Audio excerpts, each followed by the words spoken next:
One of the best sermons I heard for the Feast of the Ascension was almost 30 years ago when I was in graduate school.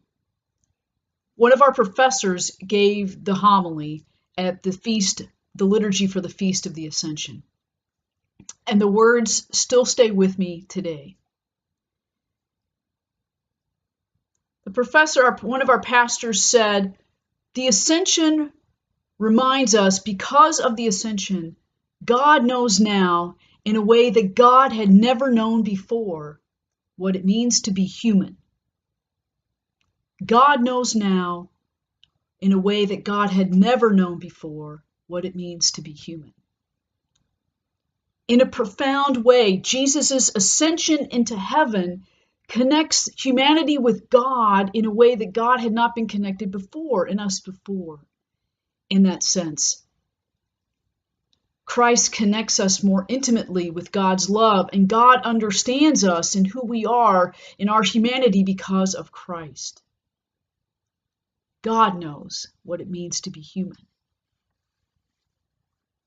Today for the feast we hear Mark's version of the Ascension.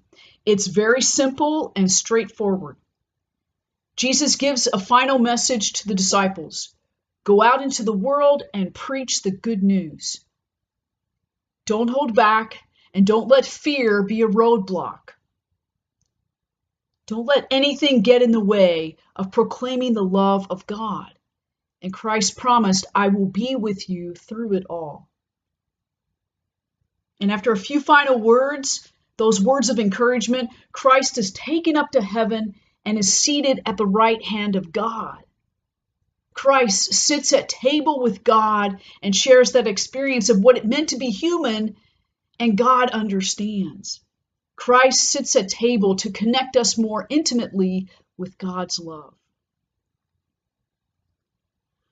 So this week, pay attention to how we are connected with God and how God connects with us in the way we live our lives, in the way we pay attention to where God is in our lives, and where is God's presence being traced in the outlines of humanity and in our world.